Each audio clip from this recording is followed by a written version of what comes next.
네, 안녕하세요. 반갑습니다. 네, 오늘은 여러분과 함께 하나님의 교회가 장길자 교주를 어머니 하나님으로 신격하기 위해서 사용하고 있는 계시록 22장의 이 성령과 신부에 대한 이 문제를 함께 살펴보는 시간을 갖도록 하겠습니다. 자, 계시록 22장에는 이 성령과 신부가 나타나서 생명수를 받으러 오라 라는 어떤 외침이 있을 것이라는 그 내용이 예언되어 있습니다. 자, 그런데 하나님의 교회는 여기에 나와 있는 이 성령은 자신들의 교주인 안상홍이고 신부는 자신들의 교주인 장길자에 대한 예언이라고 이렇게 주장을 하고 있습니다. 자, 이들이 성령과 신부를 안상홍과 장길자라고 이렇게 주장하는 것은 계시록 19장부터 이어지는 어떤 예언의 말씀을 확장하면서 해석하면서 이렇게 만들고 있습니다. 계시록 19장에 보면 우리 하나님의 교회 신도분들도 잘 아시겠지만 어린 양의 혼인기약이 이르렀다고 돼 있으면서 어린 양의 아내가 예비되었다라고 이렇게 기록이 돼 있습니다. 그런데 계시록 21장에서 보면 이 어린 양의 아내를 계시록 21장 9절에서는 어린 양의 신부를 보여주겠다라고 이렇게 기록을 하고 있죠. 그리고 계시록 22장 17절에서는 우리 여러분들이 보시는 바와 같이 어린 양의 신부를 뭐라고 또 기록하냐면 성령과 신부라고 기록을 합니다. 자, 하나님의 교회가 계시록 22장 17절에 있는 성령과 신부를 안상홍과 장길자로 해석을 하는데 그 근거가 계시록 19장과 21장과 22장을 차례대로 확대 해석하면서 만들어내는 교리입니다. 이 계시록 19장 6절에서는 어린 양의 아내가 예비되고 혼인기약이 이르렀다 이렇게 돼 있습니다. 그런데 이 내용이 계시록 21장으로 넘어가면서 어린 양의 신부를 보여주겠다라고 하면서 여기 계시록 19장에 있는 이 아내를 누구로 표현합니까? 신부로 나타내고 있는 거예요. 그런데 계시록 22장에서는 어린 양의 신부를 누구의 신부로 나타냅니까? 성령과 신부로 나타낸다. 그래서 여기에 나와 있는 이 성령은 다름 아닌 누굽니까? 어린 양이다 라고 이렇게 해석을 합니다. 자, 그러면서 성경에서 나와 있는 이 어린 양은 예수님에 대한 예언이 맞다. 자, 그런데 요한계시록은 예수님께서 하늘로 올려가시고 60년이 지난 이후에 기록이 된 책이고 또 장래일을 예언을 한 책이기 때문에 이거는 마지막 시대에 이루어지는 것이다. 그래서 이 어린 양은 초림 예수님이 아니라 마지막 때 오시는 재림 예수님에 대한 예언이다 라고 이렇게 말을 하는 겁니다. 그래서 재림 예수님을 성령 하나님이라고 이렇게 말하고 있다. 왜? 하나님의 교회는 성부와 성자와 성령 시대 이 세 시대로 하나님이 구속 사업을 하고 있다라고 주장을 하잖아요. 그래서 성부 시대 그리고 성자 시대, 초림 예수님은 성자 시대에 오셨고 재림 예수님은 성령 시대에 오신다. 또 이렇게 연결을 해서 가르칩니다.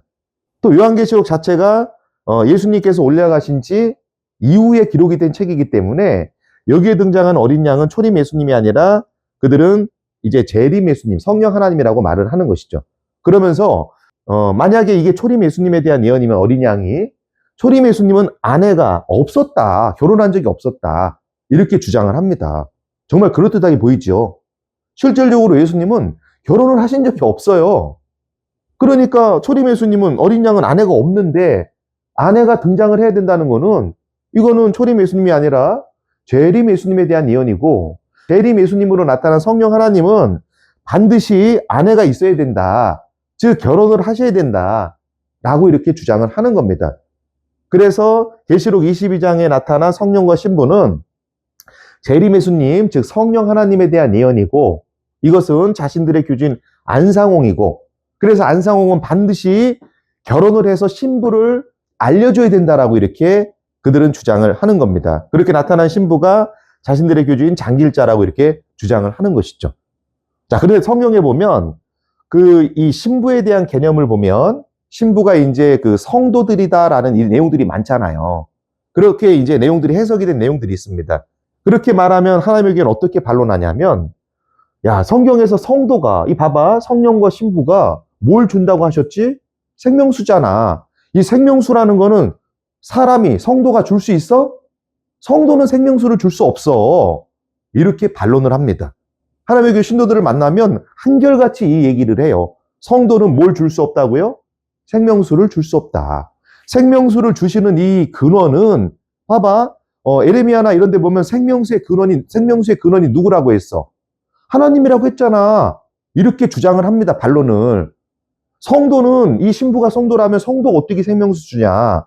성도는 절대 생명수를 줄 수 없다. 그렇기 때문에 생명수를 주는 성령과 신부는 성도가 여기서 말한 신부는 성도가 아니라 반드시 하나님이 되어야 한다라고 이들은 주장을 하는 겁니다. 그래서 이거는 성령은 아버지 하나님, 신부는 어머니 하나님에 대한 예언이다. 라고 이렇게 주장을 하는 것이죠. 자, 그래서 이 성경을 모르는 사람들의 그 관점에서 보면 이들의 주장이 너무 맞아 보입니다. 정말로 보니까 이 성령은 계시록부터 보니까 어린 양의 아내, 어린 양의 신부 이렇게 나타나니까 야, 진짜 성령은 어린 양이네. 성경에서 어린 양은 누굽니까? 예수님이네. 이렇게 이해하는 거예요. 그런데 정말 이 요한계시록은 예수님께서 올라가신 이후에 기록이 됐고 마지막 때 예언이기 때문에 정말 초림 예수님에 대한 예언이 아니구나. 그리고 초림 예수님은 정말 아내가 없었잖아. 결혼 안 했는데 정말 그대로 받아들이는 거예요. 야, 그러면 이 어린 양의 아내가 있다는 거는 마지막에 재림 예수님에 대한 예언이고 재림 예수님은 반드시 결혼을 해서 아내가 있다는 걸 드러내야 되는구나. 라고 하면서 와, 정말 안상홍이 1985년도에 죽고 나니까 김주철이 어떻게 합니까? 바로 장례식 끝나자마자 안상홍과 장길자의 결혼식 사진을 가지고 와서 장길자가 이 성경 계시록에 나타난 신부다, 어머니다 이렇게 진짜 증거한 거예요. 이게 회의록에 남아 있습니다. 정말로 예언이 맞네. 그러면서 그들의 얘기를 절대적으로 믿게 되는 거죠. 그러면서 에레미야서에 보니까 생명수의 근원인 나를 버리고 이 말씀이 있어요. 하나님이 이스라엘 백성들한테 너희가 생수의 근원된 나를 버렸다. 이렇게 말씀하신 내용이 있습니다. 그러니까 생명수야. 생수는 생명수와 똑같아. 정말로 이 생수의 근원은 하나님이시구나. 정말로 이들의 논리대로 성령과 신부, 여기서 말한 신부가 성도라면 성도는 생명수를 줄 수가 없는 존재인데 그러니까 진짜 하나님인가 보다. 신부가. 어머니 하나님이 맞나 보다. 이렇게 미혹을 당해서 확실히 믿게 되는 겁니다. 이 성경을 모르기 때문에 미혹을 되는 거예요. 계속해서 말씀을 드리지만 하나님의 교회 신도들은 하나님의 교회 입교하기 전에 성경을 배워본 분들이 아니에요. 하나님의 교회 안에서 배운 분들입니다. 그러니까 이 성경에 대한 정확한 해석을 모르는 사람들이에요. 성경을 모르는 사람들에게 대충 막 얼버무려가지고 먹으라고 주면 다 믿지 않겠습니까? 똥인지 된장인지 구분도 못하고 막 마셔버리는 거예요. 자, 그렇게 미혹을 당할 수밖에 없죠. 우리 개신교 목사님들은 어떻게 그러면 이거를 반론하겠습니까? 자, 반론을 해야 될 핵심 부분은 딱 두 개예요. 뭐냐면 첫 번째는 이들은 성도는 생명수를 줄 수 없다는 거잖아요. 그럼 반대로 뭐예요? 첫 번째는 성도가 생명수를 줄 수 있다. 자, 그리고 두 번째는 뭡니까? 두 번째 우리가 또 반론해야 될 핵심은요. 여기에 말한 신부는 어머니 하나님이 아니다. 신부는 누구다? 신부는 성도다. 라는 걸 반론을 해줘야 되는 거예요. 딱 두 개예요. 성도도 생명수를 준다. 신부는 여기서 말한 신부는 성도가 맞다. 이것만 반론해주면 됩니다. 뭘로요? 말로요? 성경으로요. 우리 개신교 목사님들의 큰 문제가 말로만 끝내려고 그래요. 말로만. 성경으로 조목조목 다 드러내주면서 반론해야 되는데 성경을 모르시는 건지 안 배우시는 건지 모르겠지만 그냥 말로만 합니다. 말로만. 너희들은 그냥 잘못된 교리로 가르침을 받은 사람들이야. 이단은 다 잘못됐어. 비성경이야. 잘못된 거야. 이렇게 그냥 말로 떼우고 끝내요. 그럼 그 사람들이 그래요? 인정하겠습니다. 제가 잘못 배웠네요. 탈퇴할게요. 이렇게 말합니까? 아니죠. 성경 가지고 그들도 세뇌를 당했기 때문에 성경 가지고 조목조목 반박을 해야 되는데 이단은 네가 이해 못하는 거는 내 말을 네가 이해 못하는 거는 네가 잘못된 교육을 받았기 때문이야. 이렇게 말로 떼워서 그냥 반론을 해가지고 회유시키려고 하는 거예요. 세상 천지 어떤 사람이 그렇게 회유를 당합니까? 그러면서 자격증까지 줘요. 자격증까지. 하나님의 교회 2단 상담 자격증이라고 자격증 남발하고 있어요. 1년, 2년 동안 수료 과정을 거쳐가지고 교육비도 보니까 뭐 1,000만 원인가 뭐 1,500인가 든다고 하는 그런 얘기도 있더라고요. 그 자격증 받으려면. 이게 뭐 하는 겁니까, 그게? 뭐 자격증 장사하는 것도 아니고. 여러분들이 생각하는, 우리 개신교 목사님들이 생각하는 것처럼 하나님의 교회가 이렇게 쉽게 깨지는 그런 곳이 아니에요. 자격증 그 남발하고 이러지 마세요. 그 장사하는 것도 아니고. 제대로 배우란 말이에요, 제대로. 자, 하나님의 교회는, 하나님의 교회 이 성령과 신부에 대한 부분은 딱 두 가지를 깨야 돼요. 뭐 어떤 거냐? 성도가 생명수를 줄 수 있다. 또 두 번째는 신부는 성도다. 이거를 성경으로 드러내야 됩니다. 자, 그러면 성도가 생명수를 줄 수 있다는 거 분명히 예수님이 말씀하셨어요. 성경은 변개하면 안 됩니다. 하나님의 교회 신도분들 성경 변개하면 안 되죠. 자, 예수님은 분명히 말씀하셨어요. 성도도 생명수를 나눠줄 수 있다고 분명히 말씀하셨습니다. 요한복음 7장에 보면 뭐라고 되어 있습니까? 나를 믿는 자는 7장 37절 8절 이 부분 보면 나와요. 나를 믿는 자는, 예수님을 믿는 자는 성경의 이름과 같이 생명수가 강처럼 흘러나온다. 예수님을 믿는 사람은 그 배에서 생명수가 강처럼 흘러 입으로 나올 것이다. 라고 누가 말씀하십니까? 예수님이 말씀하신 거예요. 자, 성도의 배에서 뭐가 나옵니까? 생명수가 나오죠? 그런데 이 생명수는 뭐라고 되어 있습니까? 그거는 성도들이 받을, 믿는 자들이 받을 성령에 대해서 말한 것이다. 성령. 그럼 왜 생명수를 성령이라 하셨을까? 이 논리가 있어요. 자, 이 생명수라는 거는 실제 물이 아닙니다. 이걸 또 실제 물로 착각을 하시면 안 됩니다. 이거는 생명을 주시는 하나님의 말씀을, 어떤 말씀을 비유하는 거예요. 하나님의 말씀을 마치 뭐처럼 비유합니까? 물로 비유하는 거예요. 그래서 목마른 자가 물을 마시잖아요. 그러니까 예수님이 그러시죠. 내가 물을, 사마리아 여인한테 그러시잖아요.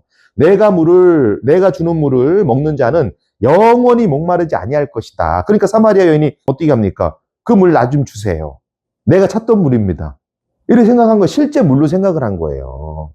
자, 절대 실제 물이 아니라 예수님이 주시는 물, 그거는 하나님의 말씀을 비유한 거예요. 말씀을. 그럼 왜 하나님의 말씀인 생명수는 성령을 받아야 나오는 것이냐? 이게 참 중요합니다. 자, 예수님께서 요한복음 14장에서 뭐라 하십니까? 당신이 가셨다가 누가 오신다고요?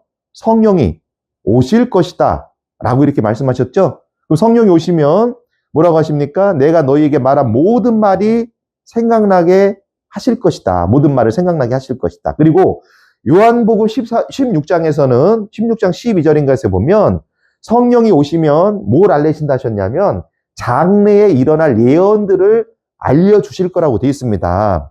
자, 성령이 오시면 누구의 말씀을 생각나게 하고 말하게 합니까? 하나님의 말씀, 예수님의 말씀. 그리고 장래일에 대해서 알려주시는 거예요. 자, 성령이 오셔야 누구의 말씀을 대언합니까? 하나님의 말씀을 대언할 수 있는 거예요. 예언의 말씀들과 예수님이 주신 그 가르침들을 대언할 수 있다는 겁니다. 그러니까 요한복음 3장 34절에서는 성령을 받으면 누구의 말씀을 한량없이 한다는 거예요. 하나님의 말씀을 한량없이 한다. 성령을 받지 못하면 하나님의 말씀을 대언할 수가 없어요. 또 사도행전 1장에 보면 사도들에게 그러시잖아요. 너희가 예루살렘을 떠나지 말고 성령이 임해야 된다. 성령이 임하면 너희가 권능을 받고 사마리아와 땅끝까지 이르러 누구의 증인이 된다고요? 예수님의 증인이 될 것이다. 즉 성령이라는 것은 성령이 임해야 누구의 말씀을 대언합니까? 하나님의 말씀을 대언하게 되는데 그 말씀을 뭘로 표현한 거예요? 생명수다. 생명수로 이렇게 표현한 겁니다. 자, 하나님의 교회는 성도는 절대 생명수를 줄 수 없다 라고 이렇게 말을 하죠. 그런데 예수님께서는 성경을 통해서 아니다. 성령을 받은 성도는 생명수를 줄 수 있다. 배에서 강처럼 나와서 입으로 나온다 라고 말씀하셨습니다. 하나님의 교회의 주장대로 보면은 하나님의 교회는 예수님이 하신 말씀을 어떻게 한 겁니까? 변개시켜버린 거예요. 성도도 생명수를 주있고 성도를 통해서 이 생명수가 뭡니까? 하나님의 말씀이잖아요. 말씀을 알리는 것인데 하나님의 교회는 성도는 생명수를 줄 수 없다라고 성경을 변개해서 이렇게 가르치는 겁니다. 그러니까 예수님께서 그러시잖아요. 너희가 성령이 임하면 나가서 내 증인이 될 거야. 그리고 내가 너희에게 가르친 모든 거를 너희는 가서 어떻게 하라고요? 성령 받으면 가르쳐서 지키게 하라. 가르치라는 겁니다. 복음 전해라. 너희들은 가서 생명수를 나눠줘라. 이렇게 돼 있지만 하나님의 교회는 성도는 생명수를 말씀을 나눠줄 수 없다는 이런 황당한 주장을 하고 있는 겁니다. 자, 그럼 두 번째, 하나님의 교회는 이 신부는 반드시 여기 나와 있는 신부는 누구라고 가르칩니까? 장길자라는 어머니 하나님이다 라고 주장을 합니다. 자, 그런데 이 성경에서 이 신부의 시초, 성령과 신부의 시초가 누구냐면 어디에서 나오냐면 이 성령은 예수님이시죠? 성령은 예수님이에요. 이 안상홍 아닙니다. 이건 안상홍은 장길자 아니에요. 얘네들은 김주철이 만든 우상이에요. 김주철이 만들어낸 우상입니다. 우상. 자, 성경에서 말한 성령과 신부는 누굽니까? 성령은 누굽니까? 예수님이에요. 예수님. 자, 예수님, 어린 양 예수님입니다. 그런데 이 성령과 신부는 이 시초가 어디부터 나오냐면 창세기부터 등장하는 거예요. 창세기에 누구와 누구로 등장합니까? 아담과 하와로 등장하는 거예요. 자, 그럼 아담은 로마서 5장에 보면 누구를 예표합니까? 오실자를 표상해요. 로마서 5장 14절에 보면 오실자는 예수님이시죠? 예수님을 표상하는 거예요, 아담은. 자, 이 성령은 예수님을 표상합니다. 자, 그러면 신부는, 여기서 말한 신부 하와는, 아담의 신부였던 하와는 누구를 표상할까요? 성도예요. 하나님의 교회는 여기서는 이 신부가, 이 하와가 어머니 하나님을 표상한다 하지만 성경에서는 이 하와가 누구를 표상하냐면 성도들을 표상합니다. 그래서 고린도후서 11장에서는 정확히 나오잖아요. 내가 성도들을 한 남편인 그리스도에게 중매하려 함이다. 너희를 정결한 처녀로 그리스도에게 중매하려 한다. 라고 돼 있습니다. 그러면서 뱀이 하와를 미혹했던 것 같이 그리스도를 향하는 마음에서 너희가 부패할까봐 염려된다라고 이렇게 설명한 겁니다. 아담은 예수님에 대한 성령 하나님에 대한 표상이고 하와는 누굽니까? 성도들에 대한 표상이에요. 그래서 에베소서 5장 31절에서 결정적으로 바울이 해석을 해주잖아요. 자, 사람이 부모를 떠나 여자와 한 몸을 이룰지라. 사람이 부모를 떠나 여자 한 몸을 이룰지라. 이 내용이 창세기 2장 24절에 기록돼 있어요. 그게 아담과 하와에 대한 그 행적을 기록을 합니다. 인용을 합니다. 그러면서 이 아담이 부모를 떠나서 하와와 한 몸이 된다. 이 부부가 된다. 이게 여기에 엄청난 비밀이 숨겨져 있다. 그러면서 이거는 실제 아담과 하와가 아니라 누굽니까? 그리스도와, 즉 예수님과 교회는 성령 받은 사람들을 이제 교회라고 하는 거예요. 성도들에 대한 예언이다. 라고 바울이 정확하게 해석을 해줍니다. 자, 바울이 분명히, 이 아담의 신부였던 아담과 하와를, 아담은 예수님이고, 하와는 성도들이라고 분명히 바르게 해석을 해주고 있는 거예요. 그런데 하나님의 교회는 뭡니까? 여기에 계시록에 나오는 이 성령과 신부, 이 신부는 절대 뭐가 될 수 없다? 성도가 될 수 없다. 이거는 어머니 하나님이다라고 분명히 성경에 바울이 다 해석을 해주고 예수님의 가르침을 받은 바울이 해석을 다 해줬는데 아니라고 하면서도 성경을 또 부정하는 겁니다. 자, 성경에 보면 이 신부에 대한 이 기원을 보면 아담과 하와 이후부터도 계속해서 신부에 대한 기원이 나와요. 그래서 계시록까지 이어지는 겁니다. 근데 하나님의 교회가 아담과 하와부터 그리고 이제 중세 역사부터 이스라엘의 어떤 중세 역사부터 그리고 이제 세상 말세까지 역사를 이거를 성경을 전체적으로 다 모르다 보니까 중간에서 건너뛰는 거예요. 아담과 하와 여자니까 한 명이야. 한 명밖에 없었어. 신부는 한 명이야. 단독 신부야. 이건 어머니 하나님이야. 장길자야. 이렇게 가버리는 겁니다. 성경을 모르니까 오해를 하고 그렇게 배우니까 그렇게 미혹을 당하는 거예요. 구약 성경에 보면요. 이 신부에 대한 개념이 많이 나옵니다. 이 성경에서 이 남편은 누구냐면 남편에 대한 개념은 진짜 남편이 아니에요. 누가 남편으로 나옵니까? 남편은 하나님이에요. 자, 그럼 신부는요? 신부는 하나님의 교회처럼 어떤 여성, 진짜 어머니 하나님을 말할까요? 아니에요. 절대 아닙니다.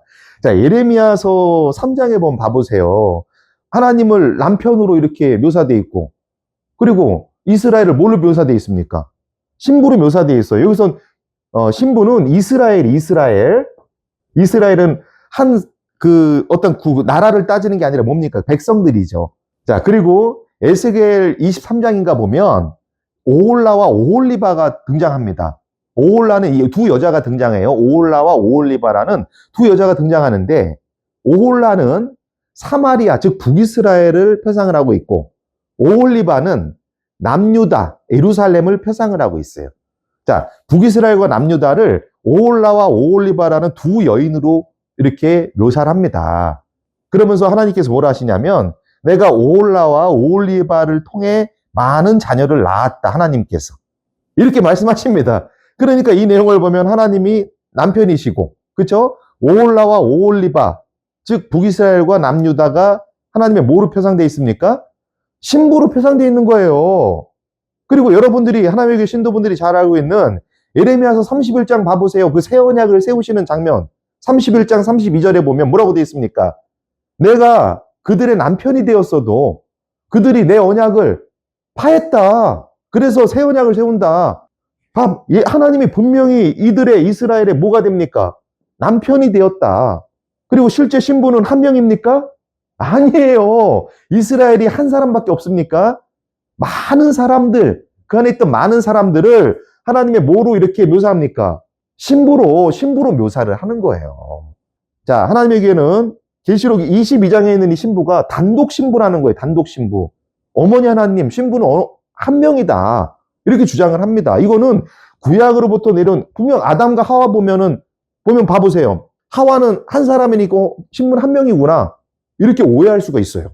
근데 이후에 펼쳐지는 역사들을 보면 고대 이스라엘에서는 이스라엘 국가, 남유다나 이런 국가를 전체를 다 뭘로 표현합니까? 하나님의 신부, 그러니까 신부가 많아요. 이렇게 표현을 하고 있다는 거예요. 확장을 해서. 계속해서 확장을 해서 봐야 된다는 겁니다. 그러면서 그게 신약시대까지 내려오는 거예요. 예수님까지. 자, 그러면서 뭐라고 하십니까? 예수님께서 올라가시고 나서 성령이 오시면 내가 그들과 뭐 한다고요? 요한복음 14장 20절에 봐보세요. 성령으로 다시 오면 그들과 내가 어떻게 됩니까? 내가 아버지 안에 너희가 내 안에 뭐예요? 한 몸을 이룬다. 성경에서 이 부부의 개념, 이 성령과 신부, 어린 양의 아내, 이거는 부부의 개념이에요. 부부. 자, 부부의 개념에 이걸 부부라는 걸 잊지 마세요. 부부는 뭐예요? 한 몸이죠? 이걸 절대 잊어버리면 안 돼요. 그냥 여기서 남편, 신부, 뭐 어린 양 아내 이러니까 그냥 각각이 있다라고 생각하시면 안 돼요. 부부는 항상 매칭되는 게 뭡니까? 성경에서 한 몸이에요. 한 몸. 이 부분을 이해하지 못하고 이 부분을 망각해버리면 부부가 한 몸이라는 거 망각해버리면 다 이걸 미혹당합니다. 속아요. 자, 하나님의 교회는 상습적으로 시한부 종말 외쳐서 가정을 어떻게 합니까? 파괴하는 집단이에요. 또 이 땅의 가족, 가짜라고 해서 가족을 어떻게 합니까? 파괴하죠? 남편이 교회 못 가게 하면 남편의 몸에 뭐가 들어갔다 합니까? 사단이 들어갔다 하죠? 부부를 어떻게 합니까? 갈라놓아요. 계속 갈라놓습니다. 부부는요, 한 몸이에요. 여기 성경에서 말한 부부의 개념은 어린 양의 아내, 어린 양의 신부, 성령과 신부 다 한 몸입니다. 이거 한 몸이라는 걸 잊으면 안 돼요. 그러니까 바울이 에베소서 5장 31절에서 이 부부가 하나가 된다. 엄청난 비밀이 있다. 계속 강조한 겁니다. 근데 사단은요, 이 한 몸을 어떻게 만들어놔요? 두 개로 떼납니다. 이혼을 시켜버려요, 이혼을. 영적으로 이혼을 시킵니다, 영적으로. 사단의 목적은 영적으로 이혼을 시켜놓는 거예요. 떼놔야 돼. 남편과 아내를. 그러면요, 이 부부에게는 이 비밀을 깨달을 수가 없어요. 엄청난 이 부부의 비밀이 있어요, 한 몸의 비밀이. 부부는 한 몸이다라는 걸 절대 잊으시면 안 됩니다. 그래서 고대 이스라엘들도 보면 이 이스라엘을 어떤 신부 개념으로 이렇게 묘사를 하셨다, 하나님께서. 근데 신부는 이스라엘이 한두 사람이 아니잖아요. 많아요.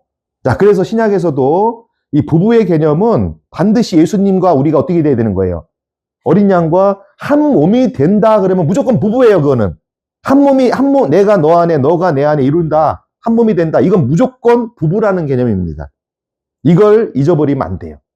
그럼 어떻게 우리가 많은 사람들이 있는데, 그렇죠? 신약에 보면 예수님을 믿는 많은 성도들이 다 뭐 받습니까? 믿는 자들은 뭘 받는다고 되어 있어요? 성령을 받아서 생명수를 다 나눠준다고 되어 있잖아요.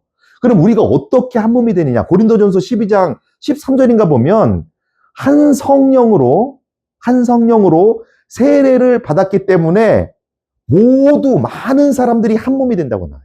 예수님이 한 성령으로 세례를 다 받으면 많은 우리가 한 몸이 된다는 겁니다.